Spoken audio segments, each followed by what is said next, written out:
the plane hit the second building, and then it became just a phone loop of trying to find all our friends.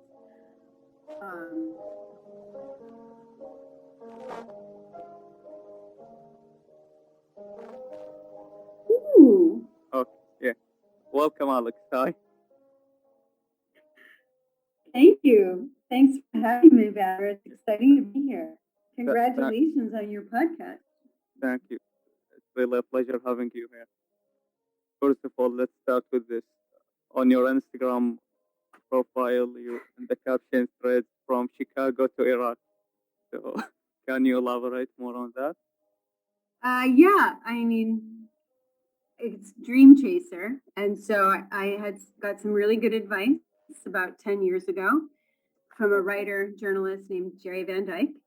Okay. And he told me to live my dreams and then write about them. And I think that's been really good advice. So my travels have taken me, from my dual home Chicago and Brooklyn all the way here to Kurdistan, Iraq. Okay, so you started in Chicago, right? I left Chicago when I was 19, so it doesn't feel like home. I'd say that I spent most of my adult life in New York, and surprisingly, I've spent a lot of time in the Kurdish region. I've lived in 9 countries, but I've spent almost 10 years here. So it's a long time. Yeah, that is a long time. So how did Yes, that the happen? second longest country I've lived in. So you're kind of part Iraqi right now? Can we say that? No, I wish I could say that, but I never really culturally assimilated. Okay. It's so hard as a female, Western female here, just to kind of mesh into public life, because women aren't part of public life largely. Yeah. And when they are, they're Kurdish, they're not Iraqi where we live, and they don't normally speak English. Okay. And they don't go out at night. They don't go and socialize in the places that foreigners go to. Okay. And if they do, they're usually with other women and children or with their husbands and families. It's not, I've never seen like a group of Kurdish women my age out. I'm 54. I've seen your age out, but not my age. Okay. So you lived most of your life in New York. How was that? My adult life, it was fun. I think I lived in New York at a great time. I lived there from 1994 until 2006 when I went abroad. Okay. And it was, pre 9/11, it was a time where you could be an artist in the city and you could wait tables like 4 nights a week and have enough time to pursue your art, and you could live. The city's gotten so expensive. I don't know how young artists do it today unless they have a trust fund, because the city's so completely gentrified way out into the boroughs. I don't know where you find cheap living. I mean, we lived in this it's terrible apartment. It was a commercial space that we were illegally living there. My interior wall was exterior brick. It was an attachment on stilts to the back of the building. And there was a very bad summer storm. And I came home. I mean, my interior wall was the outside brick. So it was freezing in the wintertime. It had no insulation and no heat. I had a plug-in space heater, total fire hazard. And none of the windows open but one. And it was a plexiglass window without a screen.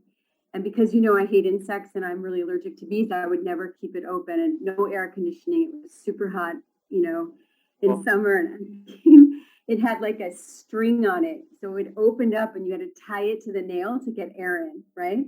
Wow. And I came home after there was a big storm and the window was on the ground. It had blown out. Okay. And there was a structural break. So the part that I lived in the house that was on the stilts had to come down. So then I moved into the living room. I mean, we were my roommate and I, one of my closest friends, he's like a brother. We lived the New York artist experience, and we thought it was great. We were so poor. Yeah. You know, we had to plan to budget to go see a film in a cinema. Wow. This is pre like real internet. Like we Yeah. couldn't like to go out for a $5 burrito was like a luxury. I was in theater school. He was a opera singing cater waiter, and I waited tables I could, because the conservatory was 9 to 5 during the week, I could only work like a lunch shift on the weekends. I had like no money. And we just thought it was great. We thought our lives were great. We were living, we were living kind of like this bohemian artist existence. And you could in New York at that time. I don't know how artists do it today, but it was fun. And then I finished theater school and worked at this premier wine bar, and he wound up being a driver for this very wealthy man who was a patron to the arts. And so he just loved and supported artists. So our financial circumstances improved. And the city was very alive and until 9/11. 9/11 changed a lot of things. So how was life in New York when that happened and after 9/11? Oh God. I can remember, I lived in Williamsburg in Brooklyn. So from some parts of the neighborhood, you can see the Twin Towers. And so Wow. I had this great group of friends. We all worked together, the same wine bar, and we all had the same acting teacher. We were very close, and we were close to the owners of our restaurant. It was very much a family atmosphere. It was a great time of my life. And to get up in the morning, my friend Meredith, we worked for a woman named Sherry. Sherry had wanted to start a new business right at Trade Tower number 7. And so we had negotiated the lease on the Tuesday before, on the 4th of September, but not signed it. And we were going to have like the part owners with Sherry of this like gourmet kind of coffee, exotic sodas, Belgian beers, like kind of cool hip place in World Trade area. Okay. And so we were all, really good friends. And Meredith woke me in the morning and she said, put the news on. We had acting class together too. So we had closed the bar the night before. We had talked our business plan with Sherry. I got up in the morning and I was working on my scene work for my acting class. Meredith calls and she's like, put the TV on. And so we started this. I called John, our other friend who we worked together, and we had the same acting teacher. And we were in this phone loop all day as we watched in horror, and I watched it in real time. The plane hit the second building, and then it became just a phone loop of trying to find all our friends who we worked with and cared about, because like Sherry and her mother lived in a building right there. We couldn't get a hold of them. Our doorman was one of the New York City firefighters who he's on the front cover of the Times Magazine. Wow. He was a group of 4 guys that had this special rope training, and they had gone in to the buildings to try to find people, and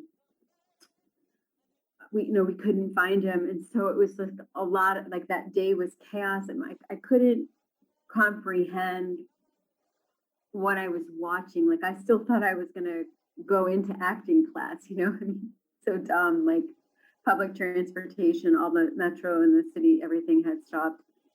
And so we're trying to account for people. I think we went into work that day. Sherry took whoever wanted to go upstate to her house, and then some of us stayed. Her co-partner was a guy named Michael, and he was with his policeman, fireman buddies, trying to see what they could do for search and rescue downtown. And we were kind of just running the bar, and we couldn't find our doorman. So we went looking for him, firehouse to firehouse. Like, then I guess that by Thursday, 9/11 was a Tuesday. And we finished the shift at like 2, 3 in the morning, and Leslie and John and I went fire station to fire station downtown. We couldn't find him. He was fine. What had happened was earlier in the summer, like New York hadn't had a lot of fires. This is obviously before climate change had accelerated. And New York had 2 or 3 big fires that summer, and he lost a couple of good friends, like 2 or 3. So he was coming off his shift on Monday night to Tuesday morning. World Trade happened. So he got off one fire truck and went downtown on another without signing in. So that when we called looking for him, I think we put him on a missing list. And then when we tried to find him, we were told he was missing. So it was, we kind of, I don't know if we did that, if we kicked it into him being an unaccounted person.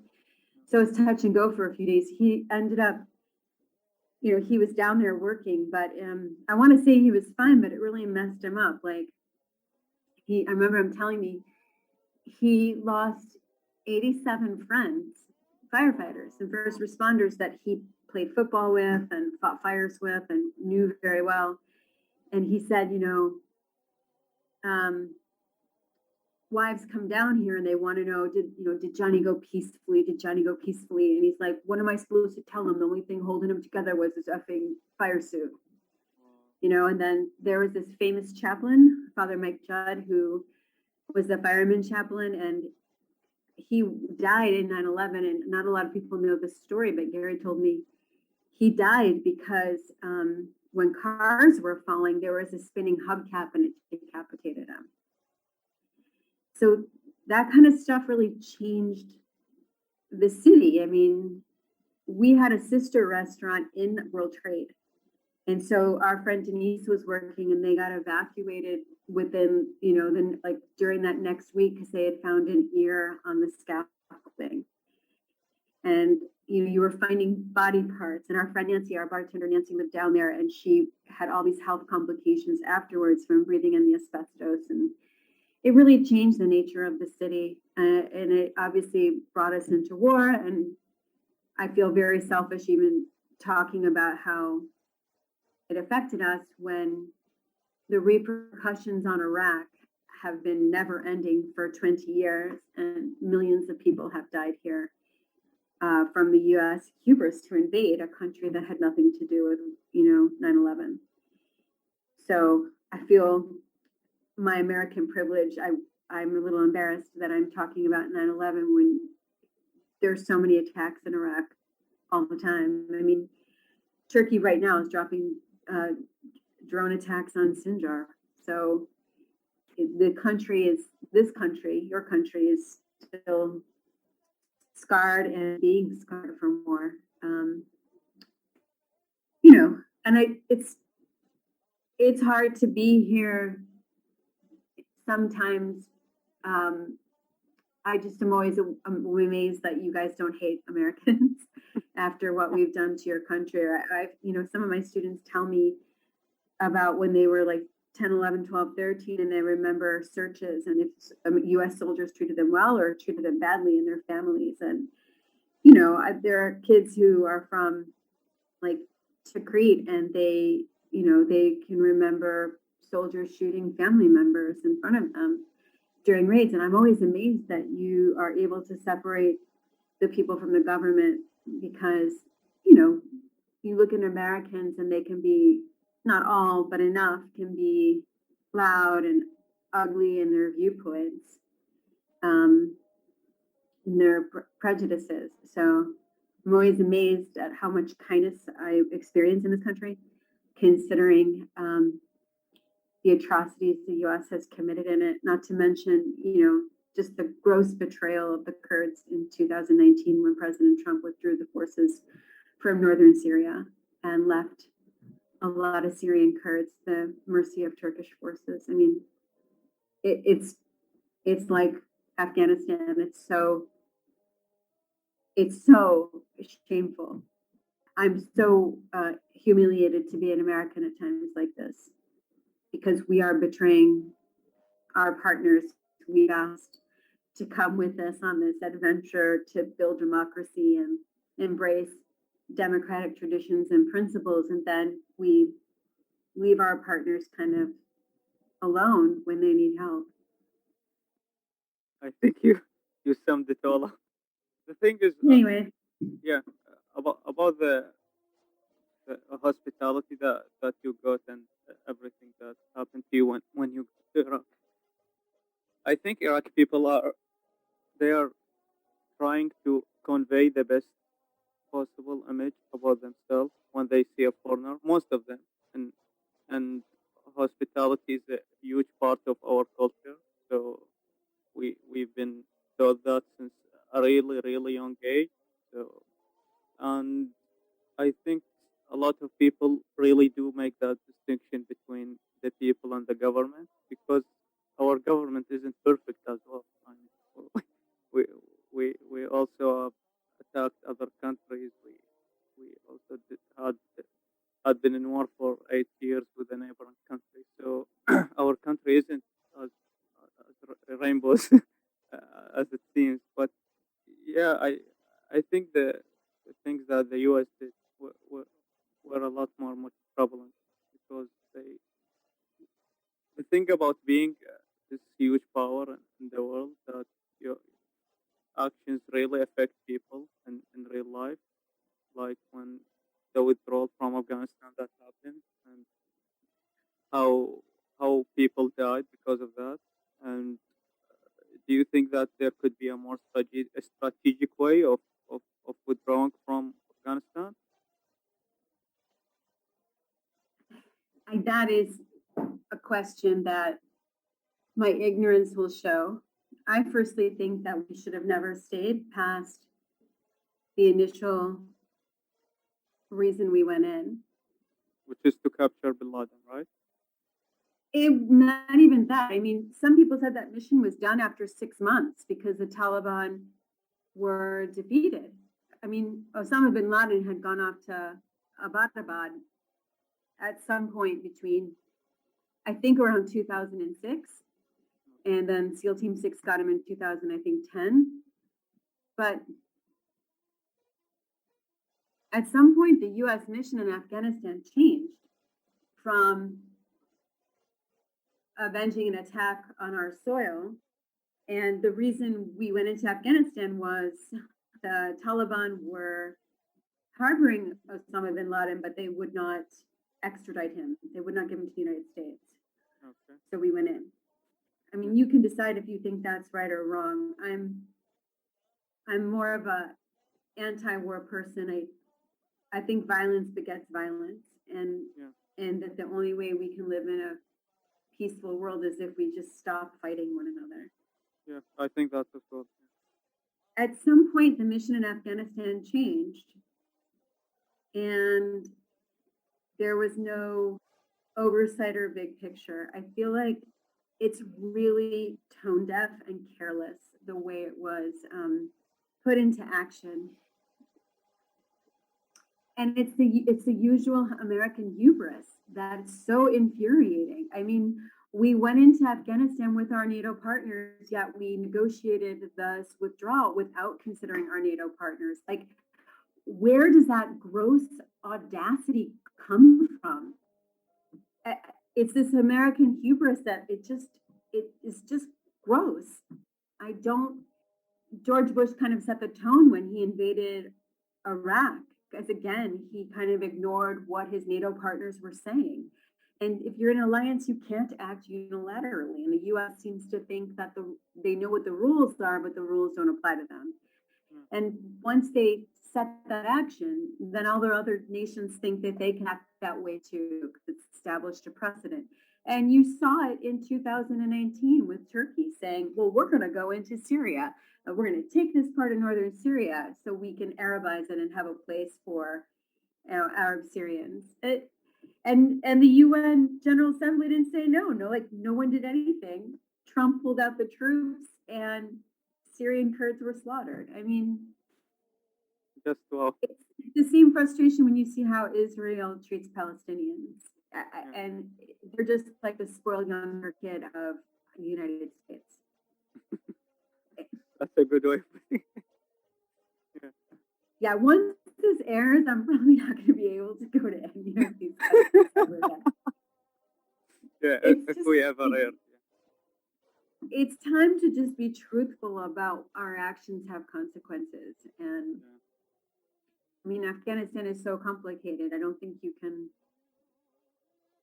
generalize what's going to happen. What's going to happen in the rural communities will be different in the cities. And the country the Taliban left 20 years ago is not the country they return to. There's just that you've got citizen journalists, for example, and you've got Facebook, and you've got Twitter, and you have modernity, you've got malls, etc. And then there's this whole point of view. I was reading this really interesting article in The Guardian about a woman, an Afghani woman who's working for a Western NGO, and they're not getting any assistance to get out, and just how betrayed they feel, and how abandoned they feel, and with good reason. And this very real concern that women won't, be able to even go out of their houses again. My friends did utter desperation at the airport to climb on DC-17. They're so loud. If you're inside one, you need noise canceling earphones and earplugs, but to climb on the outside, because that's your level of desperation to leave your country, is heartbreaking. And then the flights the U.S. did take out of there. I don't expect Afghans to have masks right now, but if the U.S. is flying in a cargo plane like that, why were there? Those people were shoulder to shoulder. Nobody's masked. They're all going around the world. That's like a super spreader ready to happen. I do expect the U.S. to have masks. I do expect a comprehensive strategy. I do expect the leaders to think of these things. And I just look at New Zealand, and I wish Jacinda could be like the leader of the world. She had one COVID case. They locked down for 3 days. They take public health seriously. And I mean, we have governors in the United States getting in the way of public health. We're going to cut funding if you have a mask mandate in a school. Meanwhile, I've had my third booster shot, which I'm not telling you about. I'm testing positive for COVID, but I'm going to give a big meeting for all these Republicans in a closed indoor space. Rabbit, I'm talking to you. I mean, it's just gross. Yeah. And I think that grossness, that male, no offense, but it is male, unempathetic, hubris to the maximum grossness permeates my government, because it's a lot of white men, and they just feel like they can do what they've done and always do it and get away with it. And it's like, you're not the only person on the planet. So about the COVID thing and the mask. So what do you think the argument should be for people who are anti-vaccine and who say that we don't know the long-term effects of vaccines? That's why they don't want to get it, and they don't want to be part of the experiment, but they are because they are the control group. I think that, my father died of COVID. Both my parents got it, and my sisters, both of them won't vaccinate. So Wow. I have very little patience for it. If we don't vaccinate everybody, and this is wealthy nations, stop hogging vaccines, and please release the technology so the People can majority make it, of yeah. that has production facilities can make it. Yeah. We're going to continue to get variants that are stronger than our vaccines, and we will not get ahead of this. So the life that we knew pre January 2020, I think, is over. I don't think we'll ever come to that normality where you don't need a COVID test to fly internationally. And, we're always thinking about masks until everybody's vaccinated. And then if we don't do it soon enough, we have to develop new vaccines, because the variants will be stronger than the vaccines we have. And so the people that don't get vaccinated, the cartoon part of my brain wants to slap them upside the head with the big rubber fish. I mean, that's how I feel about it. Yeah. The rational side of my brain says, we have seatbelt laws, we have no smoking signs in places, and those activities just affect you.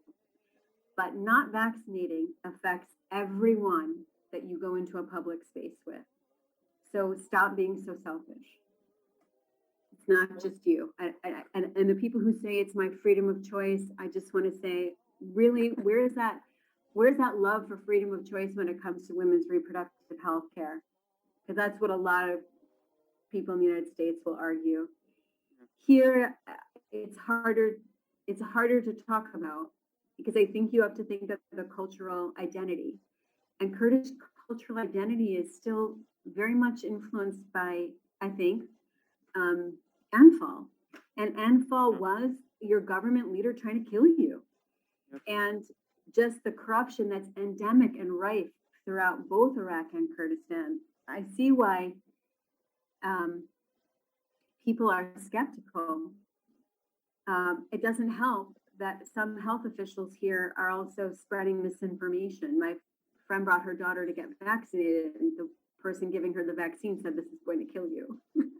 Ah!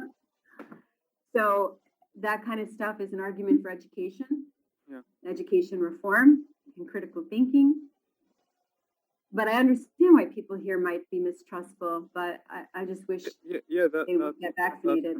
That's what I think about, because people don't trust pharmaceutical companies to some extent, because a lot of them try to make money as much as possible. They are profitable companies, so they try to exert this money. And during this pandemic, there is a huge opportunity to make millions, not trillions of dollars based on vaccines. It's itchy. I don't till now we don't know the long term effects of vaccines, but we do know that if you are not vaccinated, you have higher chances of ending up at the hospital and dying. So on the short term, I think we should get vaccinated. We also don't know the long term effects of COVID. Yeah, that's another big issue. I know someone, I know many people who got it, and their lungs are like collapsed because of it, and they are still suffering from breathing issues, and their blood is like too thick or something like that. So the long COVID thing is also another issue. So the best solution for now that we can get off is vaccine. Yeah, but also we don't know the long term effects of it. Yeah. I don't know. I'd rather have a vaccine. I mean, we do know that they're safe.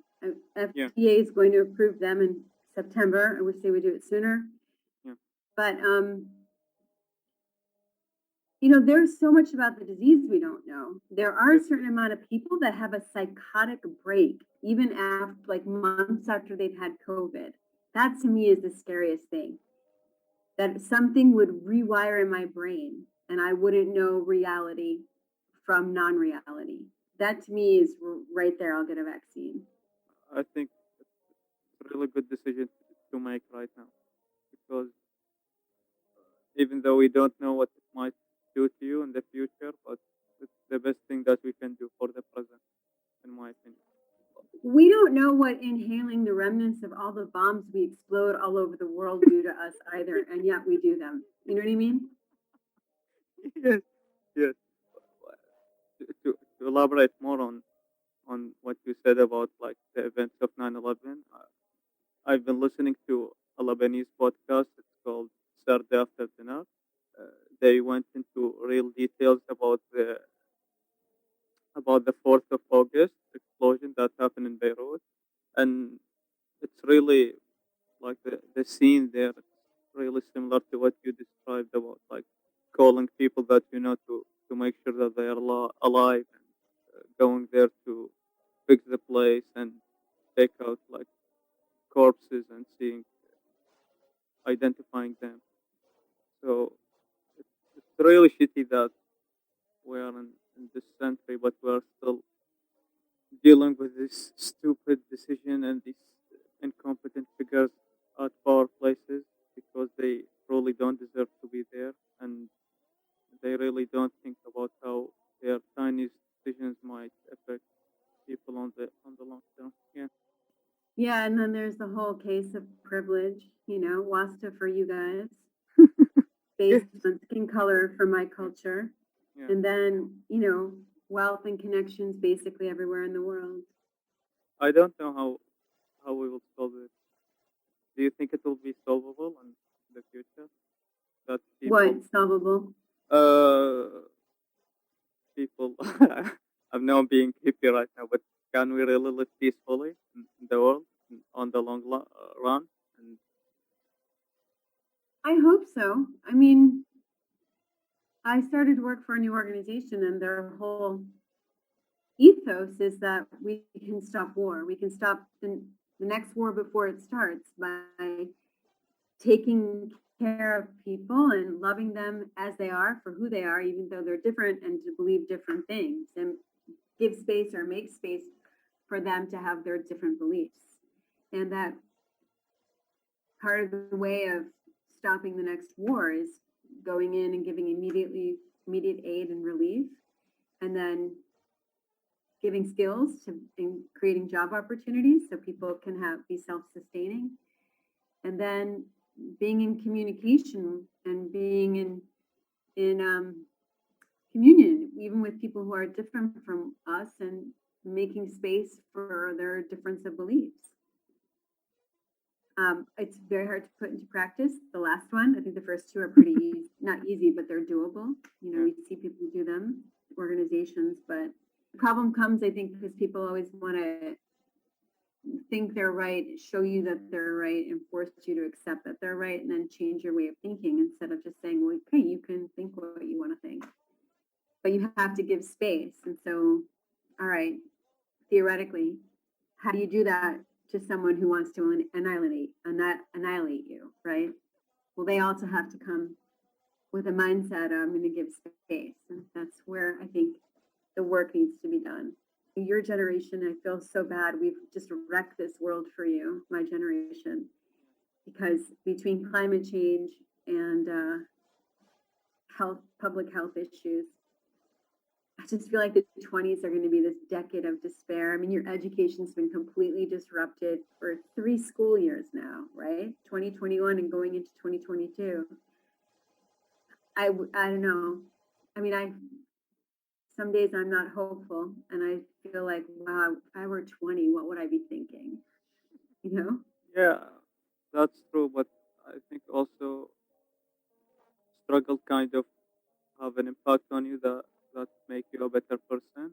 That when you struggle enough and you you excel at these difficult situations, you really become a better person at that the end of that tunnel.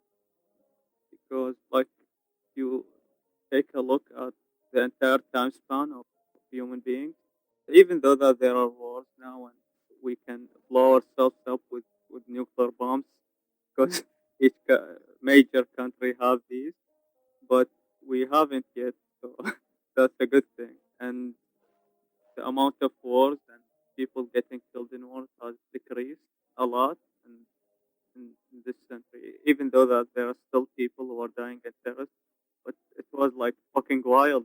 We had two major world wars in the 20th century, and I think wars will be different in this century. I mean, some people think that COVID is a biological war. I don't know about that. Yeah, but yeah, I think it will be different. I think technology will play a huge part in like instead of invading whole countries, you can just send drones and kill them for these bad figures as we seen happen and, with some people. Uh, Even though it's really bad right now, but I think we've come a long way. I'm glad that you're hopeful. Yeah. I feel like we wrecked it for you. Yeah. Well, we wrap this part now. If you want, we can talk about movies. That's Okay. okay. Yeah. So first of all, what's the earliest memory of you, movie wise? That's a good one. Cinema or home? Let's. Which was the earliest? Well, I can remember being a kid and watching The Wizard of Oz and being really scared when the witch came and having to leave the room. Okay. Yeah. And then I think my earliest memory of a movie in the cinema was The Poseidon Adventure, Okay. and What it was was in the at 70s. the 70s? Okay. Have you felt something really special when you went to the cinema for the first time and you watched this huge screen with these loudspeakers and you really felt the experience or was it something Yeah, ordinary? for Yeah. sure. I'm a firm believer that movies should be watched in a big space in Thank you. community, Thank you. not at home on our computers. Thank you. I really think you need to be in a big space Yeah. in community. Yeah. But we didn't, growing up, we didn't have a lot of money, and so to go to the cinema was a treat. Yeah. My parents, they both believed in education and culture. And so we didn't go on holidays, but they would take us to plays and musicals throughout the year Wow. instead. And so I I mean it's funny, I hate theater now as an adult, but as a kid, the musicals I loved them. And the cinema too. I mean, they didn't let us watch a lot of television, right? My dad's an immigrant, you know how it is. Like Okay. they have different values.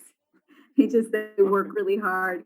Yeah. They come to the country they go to, they have nothing, they have to work really hard, and then their kids don't have to work as hard. But then my dad was pretty strict, so Yeah. we didn't watch a lot of TV. But I can remember knowing that going to the cinema was special. Yeah.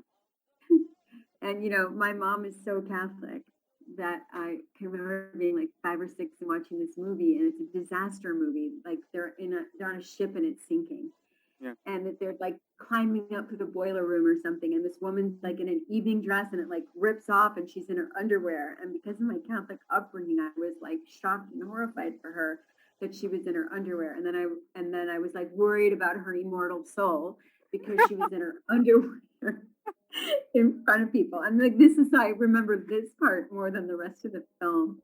I Yeah. think Shelley Winters was the actor. Yeah. Yeah. So I remember like being worried about that. Yeah. And you talk about going to film school and taking acting classes. What were the movies and series that really make you feel passionate about this industry or this art and physics? Or- Um, I always wanted to be an actor, but I had never tried because my dad, with his immigrant upbringing, wanted to make sure that we were all self-sufficient. So he really wanted us to get degrees in something that you get a job in. So, Yeah. and I can remember my senior year of college. I can remember my sophomore year of college. I wanted to quit the business school and be a journalist. And he like threw the want ads at me. And he said, "How many journalist jobs do you see? How many accounting jobs do you see?" And like he wouldn't, and I was too scared to stand up to him. Okay. So I stayed in the College of Business and hated every minute of it. And my boyfriend, my senior year of college, was in English. He was doing his master's in English, and he was going to be a writer. And I remember thinking, like, wow, you're going to be a writer. Because I wanted to be a writer before I wanted to be an actor, I think. I think I wanted to be a singer before I wanted to be an actor as well. Okay. And I just remember thinking, like, I didn't remember this until we reconnected 30 years later. And he reminded me of my younger self and said, "Do you remember asking me if you thought you could be an artist?" And I remember, like, as soon as he said, I did remember the conversations. I finally started acting because I got my first job with Mobil Oil Corporation, and it was so horrible. Like, I couldn't believe that I'd worked so hard in university, and I had had some really interesting and significant internships along the way, that my job was so stupid. I was like, this cannot be what all that hard work was for. This is so dumb, so stupid. And then, of course, it was, a big white boy company. Yeah. The office politics were seriously corrupt. It was just a terrible place to work. And I was so desperate that I said, F it, and I auditioned for a community play, just any play. Yeah. And I started acting. And then like the next year, Mobil Oil was going to downsize. That was the era of consultants come in and tell you how you can make more money and be more efficient by downsizing. And I opted to like have my job, to leave my job. And I hadn't been there very long. I say it was a terrible place to work, and I do think it was because of the overt sexism. That's the place where that manager walked by and swatted me on the backside with his folder. I told you that story. Yeah. When I wanted you to learn how to to stand up for yourself. Like the C-suite executives, they were very good to me. When they offered me the job, I refused it because I didn't know what I wanted to do. And they were recruiting me early because I was a very bright student and I had done so many projects through my undergraduate years in business. Okay. And they said, okay, we'll leave this job open for you because we really want you. Wow. And we're not going to do that for other people, so don't tell people. But because they offered me the job in January and I turned it down, and then they said, why? And I said, well, I don't think I ever want to have children. So where I work is a really important decision to make. Like I see myself as a person who has a career always. Yeah. And they said, okay, we'll keep the job open for you until you graduate in June. Anyway, so I started acting, and then when they downsized, I opted to like leave my job, and they could have just fired me, right? Because I hadn't really been there very long, and that downsizing was really for people who'd been there longer. But someone in that level, C-level, must have liked me, and they said, okay, we're really excited that you want to be an actor. Good luck. And they kept my health insurance going for like 6 months. I think they paid me for 3 months. It was really generous, and I didn't really deserve it. And then, I started acting, and I don't know, I didn't know what I was doing at all. I was pretty bad actor. And then I got better, eventually you do get better if you practice at something. I never was great at it. I had moments that were good, but I was never great. I loved performers more than movies. So obviously Julia Roberts in Mystic Pizza. I remember she was like, Desperately Seeking Susan from 1985 with Madonna and Rosanna Arquette, because it was that artistic life, bohemian New York lifestyle. Yeah. I think I wanted to be an actor. I have to preface this by saying, growing up, my sisters and I were considered like the smart kids, and my cousins were the pretty popular kids. Okay. So we never felt like we were pretty. And I think, Yeah. I've written a whole book about beauty, and you know what I mean? Like my whole second book, that narrator's lost her looks and has to reconfigure her life. So it's definitely something that subconsciously is in my head. I think I wanted to be an actor because I thought it would just miraculously make me pretty. When I think about it, I really think that was somewhere in there. And then I just wanted to like live all these different lives. Yeah.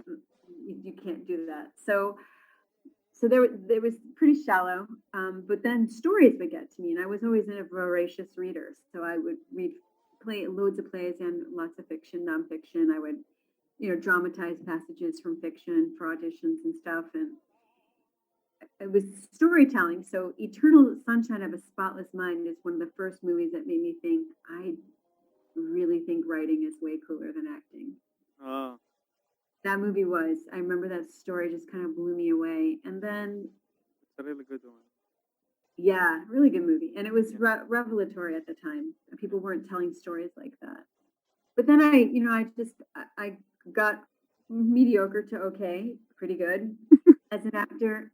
And then I started not to love it. And then more books changed my life. So I did a film with this woman named Larissa Kondracki, and her next film ended up being The Whistleblower with Vanessa Redgrave and Rachel Weisz, about this policewoman from Kansas City who goes to the UN to be a peacekeeper in Bosnia after the Balkan War, and she becomes a major whistleblower about the trafficking that's happening with UN complicity. Wow. So that's what Larissa's film is about, and she asked me to read it, and then I started reading all her source material, again, back to journalists. Victor Marlik wrote a really good book called The Natashas. And then I read this book called Emergency Sex and Other Desperate Measures, and it's these 3 UN aid workers and their 10 years of deployment: Rwanda, Haiti, Somalia, Bosnia, etc. And that book was like, it's one of my all-time favorites. It blew me away. And then I used to go to this thing in New York called Naked Angels. So it's this it's like writers come together and they give scripts or passages to actors so they can hear their words, and you read it cold. You have pretty formidable people there. Kenny Lonergan used to go. I've read for him. He wrote Slaves of New York and got a Academy Award. I mean, like Wow. formidable people used to be there. Yeah. So there was a guy there who wanted to be a playwright, and his fiance was best friends with Kofi Annan's press secretary's fiance.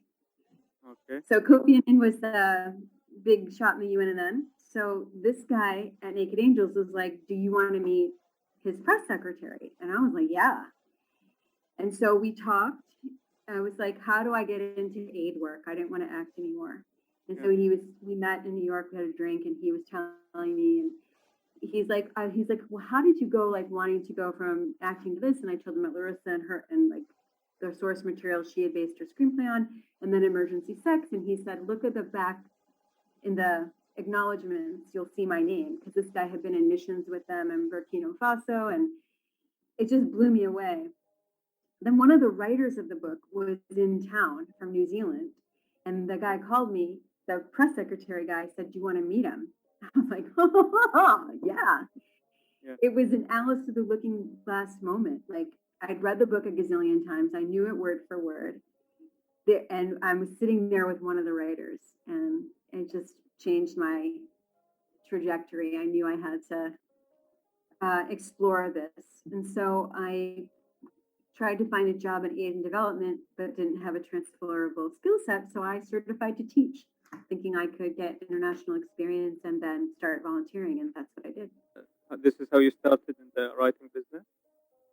No, I didn't start writing until 2010. Okay. I had come back to New York. I had been teaching in Ukraine at that point. I'd come back to New York, and I just couldn't get my life together. I had a really terrible job with this really terrible man. I didn't have health insurance, and I had to wait tables a couple nights a week in this very unglamorous place where the whole wait staff thought I was an undercover ICE agent, because I didn't understand. Honestly, because they didn't understand why someone who was white, educated, and legal would be working there. It was just a low point. And then I enrolled in a writing class, and that's when it started. So I didn't write before then. But you knew that you would be more into writing than acting, right? I didn't know what I wanted. No, I mean, I'd been an actor for 10 plus years, so. So the first book was released in 2010?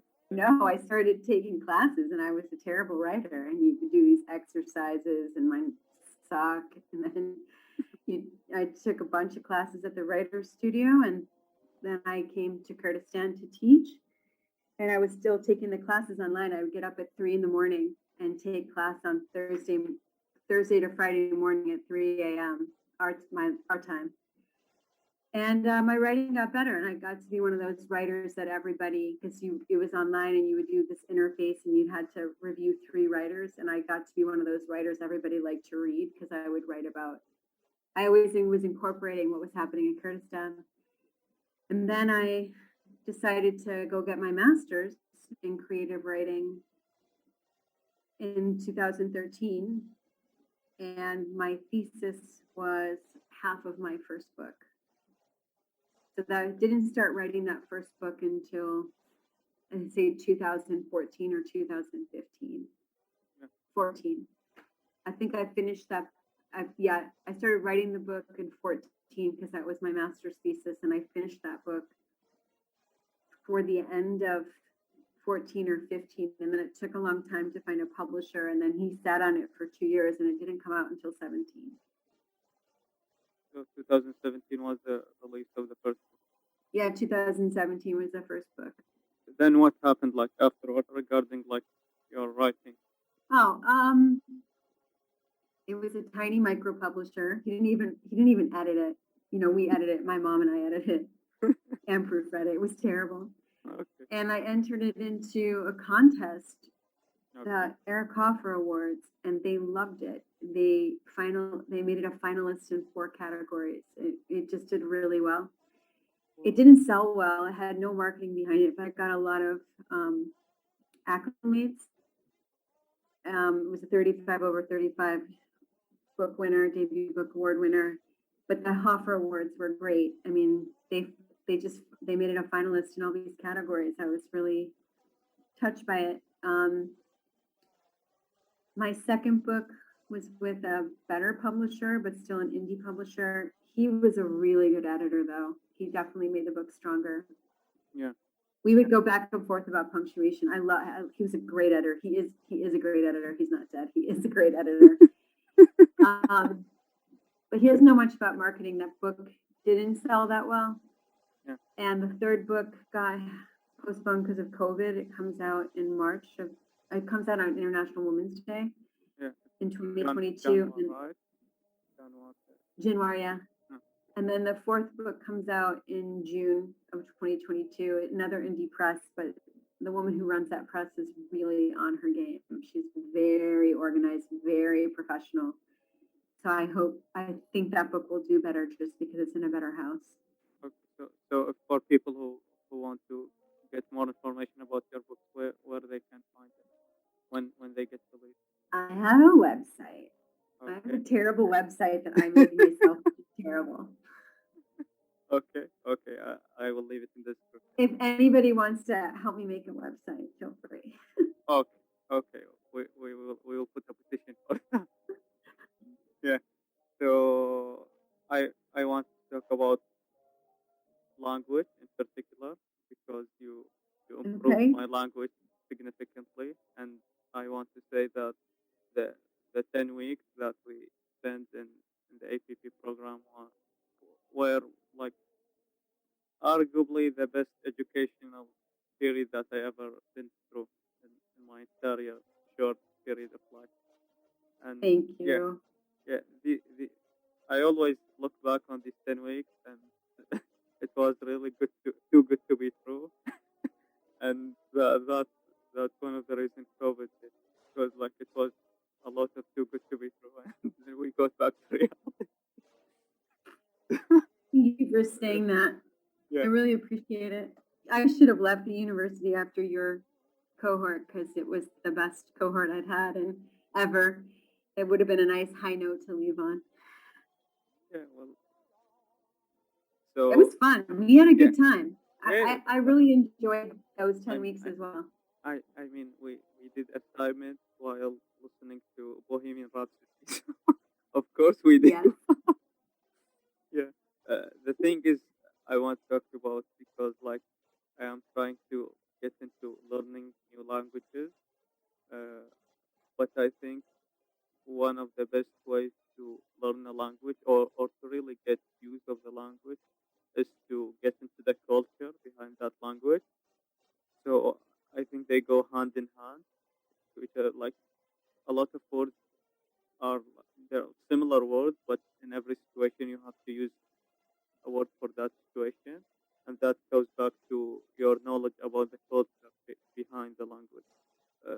So how do you think it's best to learn a new language since you are an English teacher? And I think the best way to learn a language is to use it. Okay. To immerse yourself in it, to use it, and to read in it. Because when you're reading, you get vocabulary and you get structure, and you get to see how the grammar that you learn separately is actually used realistically. And then you have to produce language. So you either have to speak about it, speak in it, right. Yeah. or write it. So you could read something and write a response or speak a response, but you have to produce language. For the culture part of it, do you think it plays a significant role in learning a language about how you might are immersed in the culture? Yeah, that's why I suggest reading too in the language. Yeah. I do. To know the nuances, I mean, the basics of a language you're going to have to put the work in to at least get a basic fluency. Yeah. But for the nuances and to learn the language, you definitely need to know something about the culture. I also think being excited about the culture makes you want to learn the language. Yeah, I think that as well. I think that's why a lot of people learn English because they are so excited about the songs and the movies and the books and everything. So it's more convenient for them to read the original work, and English is easy, kind of. Yeah. So you can learn it, and there are tons of materials out there for you to consume, regardless regarding movies, series. And I really want to learn new languages, especially European languages, French and Italian, and maybe I'll go to. I don't. It's a long path to take because you have to use it as you said to get really into it. So hopefully you can go there and learn the language by living there, yeah, as well. Do you have Duolingo? You could start learning some of those language with the free app Yeah, Duolingo yeah, I and know. just Yeah, yeah, I know get about that. Yeah, vocabulary. yeah. My hairdresser was asking me how he could learn English, and I saw him like when I told him about Duolingo, and I saw him 3 weeks later, he was already speaking so much more. Yeah, And I felt like a loser because I try to use Duolingo for Spanish and I don't speak it that well. yeah, yeah. You need to you put that work into it. Yeah, that's really like can be applied in anything in life. So I want to talk about the things that will happen in the future and what you think about them. So let's first start with artificial intelligence, then let's move to another subject. So what do you think about artificial intelligence and uh, what's the role that you think Um, that will play in the future? I know it's got cool applications. My writing partner writes a lot about it. She's a nonfiction writer, Okay. but I don't follow it because I don't like technology. I much more am a person to person. I believe in the human aspect. I think social media has really kind of crippled some things of culture and Yeah, I think that as relationships. well. Yeah. I think it's really dead into empathy as well. So I don't think about artificial intelligence. I don't want to live in a world where a robot is talking for me or to me. For you is understandable, but why to you is the next thing. So I want to talk to a person, preferably face to face, so you can get all the nonverbal parts of communication, expression, body language, closeness. Are you leaning forward? Are you leaning back? I mean, so much of language and communication is contextual. I mean, I don't really speak any of the languages in the places I've lived. And sometimes I can understand a situation Yeah, and answer in English. And the person I'm with was like, how did you understand that? It's like 90% of language is contextual. yeah, That's why listening is so much harder on the TOEFL test because you don't have the visual stimuli to help you make sense. uh huh. Okay. The thing for me with AI is I look from it in the perspective that it's going to uh, do the stupid stuff that humans do, so that these humans can do something more meaningful in life. There is such a thing. Yeah, and which brings me to my other topic, which is like the universal basic income. And what do you think about that? I definitely think that people should not be too poor to live. Yeah, I'm a proponent of it, but I'm a proponent of a lot of progressive social programs that are unpopular in the United States, which we see successfully educated and executed, excuse me, in other countries, but those countries are much smaller. So then you have an issue of scale. yeah, But I think it would be great to start with basic health care. The US healthcare is rife with inefficiencies and it's just too expensive and people don't take care of themselves. They always work from crisis. They let something go until it's a big problem because it's too expensive to deal with it as a small problem. And just simple things could be modified. Like if you could get prescription drugs at a pharmacy without seeing a doctor would make some things so much easier. yeah, Like you do in other countries. You see it in the Middle East. yeah. It's really easy here for you to get prescription. I mean, the pharmacy that in our neighborhood has a section in it where the pharmacist is like, you can go there and he would diagnose you and give you the medicine like directly. So there is no need for you to Right. go to the doctor. So you don't have to have an expensive doctor visit. You don't have to take off time from work, Yeah, etc. I mean, we were talking before about the vaccines being an opportunity for greed and money making. My country's a joke. Your COVID test is free, but your hospital visit's $100. I mean, it's disgusting. People won't go to get tested Yeah. because of that. It shouldn't be like that. You know, I went here, if you're flying, you pay for it, you pay more. But when I thought I had been exposed in the university, like get out of the classroom and go take a COVID test, it was like it was like 3 dinars. So for people who are listening to this outside of Iraq, that's like, I don't know, $1 and 30 a half. cents, 50 cents. Thr- If three dinars people or won't three use it thousand. if it's really expensive, 3,000 dinar. Yes, it's around $1. Yeah. So it was, it's not But what it you, is in the United States. yeah. So I think if we were to implement AI basically is where you teach machines how to teach themselves. So you teach them, and they're like kids, and they would like grow themselves. But the issue that most people are afraid of, that what they see themselves as more important than us, and they would turn on humans and kill all of us, which is a possibility. Yeah. I'm not a fan. Yeah. Not a fan Yeah, of I it. am I'm just not a fan. I am actually, which is one of the reasons that I am majoring in software, because I want to see how that will turn off, and hopefully, if that dystopian scenario happens, they would keep the software engineers to talk with them. So, but the thing is, if they were implemented in jobs that like don't require a lot of intelligence that people do, like working at factories or like small restaurants where the jobs are could be done by a robot, I think universal basic income should be coming. Yeah, could come with that. So you can't like replace humans and leave them with no jobs and no. If they were to be implemented. You would need both, but I think most capitalistic societies aren't going to embrace both. I mean, my country won't. It's like so stingy when it comes to giving aid it's needed. I mean, there's a president. There's a Governor Cuomo quote from last year where he was talking about why he was supporting some Republican senators, and he said because the Democrats just wanted to give every black kid a free breakfast. It's like it's so inherently racist. One, and why is it a bad thing to give lower income school kids breakfast? They can pay attention better in school. Like it was just so gross on so many levels. So I think my country would be one of those countries that would replace jobs machines, but not give universal income. Wow. Only for the really wealthy who dodge their taxes and or don't pay them. Hey, President Trump, I'm looking at you.